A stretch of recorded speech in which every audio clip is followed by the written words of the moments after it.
2025వ సంవత్సరంలో తులారాశిలో జన్మించినటువంటి వారికి జనవరి మాసంలో గోచార ఫలితాలు ఎలా ఉన్నాయో తెలుసుకుందాం. ఈ జనవరి మాసంలో తులారాశి వారికి ముఖ్యంగా సూర్యుడు 3, 4 స్థానాలలో సంచరిస్తున్నాడు. 14వ తారీఖు వరకు 3వ స్థానంలో శుభప్రదంగా ఉన్నాడు. తదనంతరం అర్ధాష్టమ స్థానంలోకి ప్రవేశిస్తున్నాడు, ప్రతికూలంగా ఉన్నాడు. కుజుడు 10 వక్రించి 9వ స్థానంలోకి వెళ్తున్నాడు. అంటే దశమ భాగ్య స్థానాలలో సంచరిస్తున్నాడు, ప్రతికూలంగా ఉన్నాడు. బుధుడు 2, 3, 4 స్థానాలలో సంచరిస్తున్నాడు, అనుకూలంగా ఉన్నాడు. గురువు అష్టమ స్థానంలో సంచరిస్తున్నాడు, గురు భగవానుడు ప్రతికూలంగా ఉన్నాడు. శుక్రుడు 4, 5 స్థానాలలో అనుకూలంగా ఉన్నాడు. శనైశ్చరుడు పంచమ స్థానంలో ప్రతికూలంగా ఉన్నాడు. రాహువు 6వ స్థానంలో అనుకూలంగా ఉన్నాడు.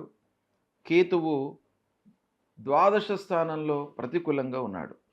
ఈ విధంగా గ్రహస్థితి ఉంది.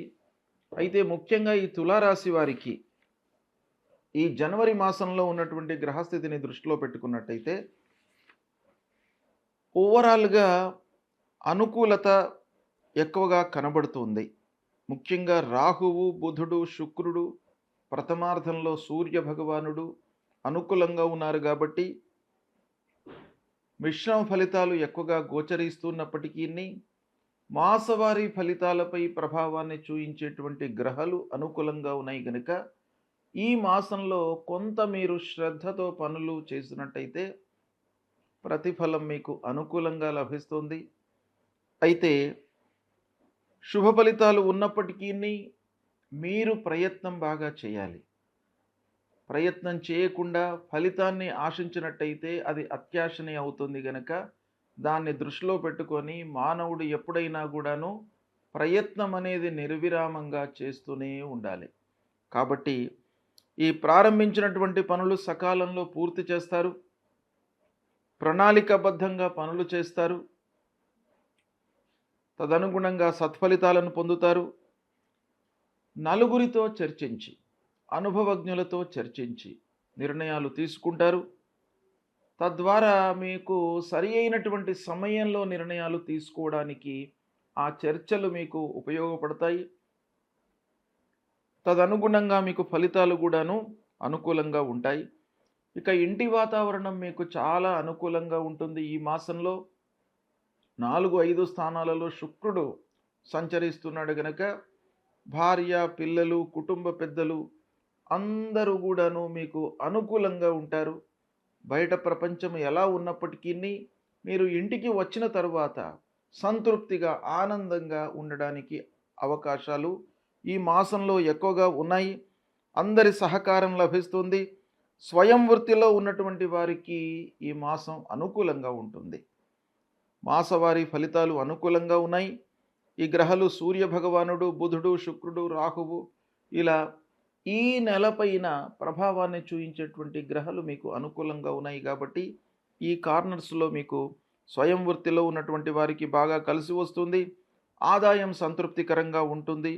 ఉద్యోగస్తులకు ఆఫీసులో మిశ్రమమైనటువంటి ఫలితాలు ఉన్నాయి. కాబట్టి ఉద్యోగస్తులు కొంత జాగ్రత్తలు తీసుకోవాలి. ప్రథమార్థంలో మీకు అనుకూలంగానే ఉంటుంది. తోటి వారితో మీరు సంయమనంతో ఉంటారు. చాలా అనుకూలమైనటువంటి ఫలితాలు ఉంటాయి. అయితే ద్వితీయార్థంలో అంటే 3, 4 వారాలలో కొంత విభిన్నమైనటువంటి ఫలితాలు ఉంటాయి.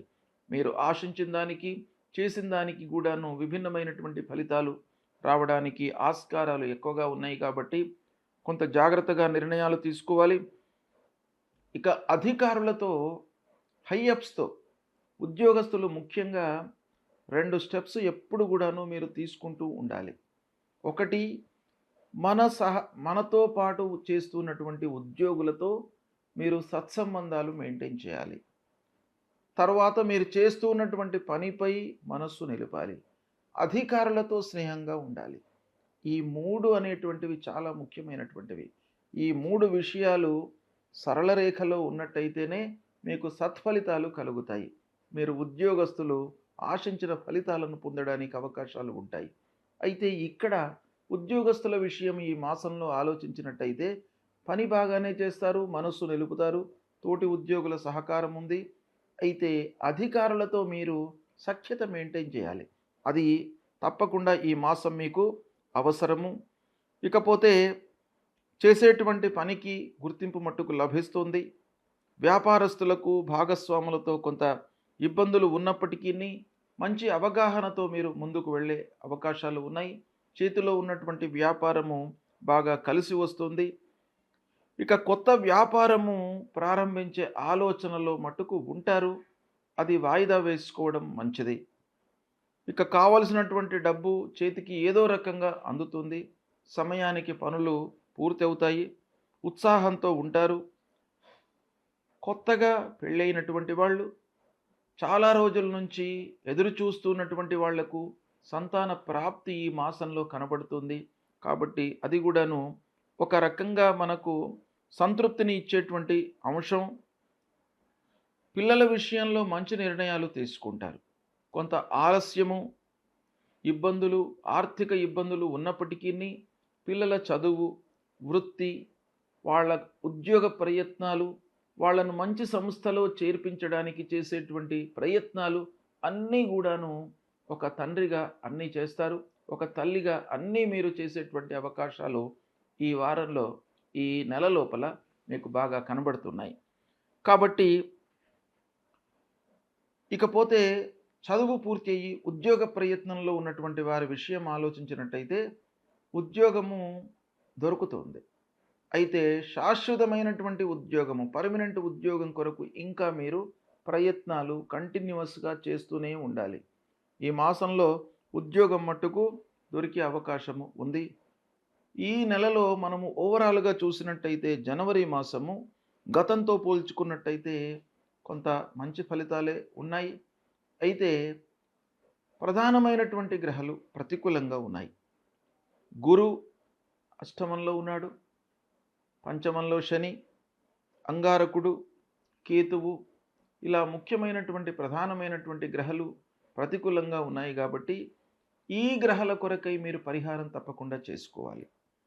అంగారకుడి కొరకై దశమ భాగ్యస్థానాలలో సంచరిస్తున్నాడు గనక సుబ్రహ్మణ్య స్వామి దేవాలయానికి వెళ్ళండి. సుబ్రహ్మణ్య స్వామిని కొలవండి. మీకు ఇబ్బందులు లేకుండా, ఆటంకాలు లేకుండా మిమ్మల్ని అనుగ్రహిస్తాడు. అదేవిధంగా గురు భగవానుడి నిమిత్తమై తల్లిదండ్రులను, సద్గురువులను, దత్తాత్రేయ స్వామి దేవాలయానికి వెళ్ళడము, దత్తాత్రేయ స్వామిని కొలవడము, దక్షిణామూర్తి స్తోత్ర పారాయణం చేయడము, ఇలాంటివి చేసినట్టయితే మీకు గురు భగవానుడి యొక్క అనుగ్రహం లభిస్తుంది. శని, కేతువు ఈ గ్రహాల నిమిత్తమై శివాలయానికి వెళ్ళండి. శివాలయానికి వెళ్ళినట్టయితే విఘ్నేశ్వరుడు ఉంటాడు. ఆదిత్యం అంబికాం విష్ణుం గణనాథం మహేశ్వరం అని అక్కడ మీకు శివ పంచాయతనం ఉంటుంది. ఆ నిత్యం కూడాను శివ పంచాయతనాన్ని మీరు పూజించినట్టయితే శంకరుడు, సూర్యుడు, నారాయణుడు, సర్పము, సుబ్రహ్మణ్య స్వామి, విఘ్నేశ్వరుడు అన్నీ కూడాను ఆ పంచాయతనం లోపల ఉంటాయి గనక శివాలయానికి వెళ్ళినట్టయితే మీకు అన్ని గ్రహాల యొక్క అనుగ్రహం లభిస్తుంది. ఇది మీరు అనుసరించండి. నేను చెప్పినటువంటి పరిహారాలను పాటించినట్టయితే తులారాశి వారికి జనవరి మాసంలో శుభ ఫలితాలే కలుగుతాయి. శుభం.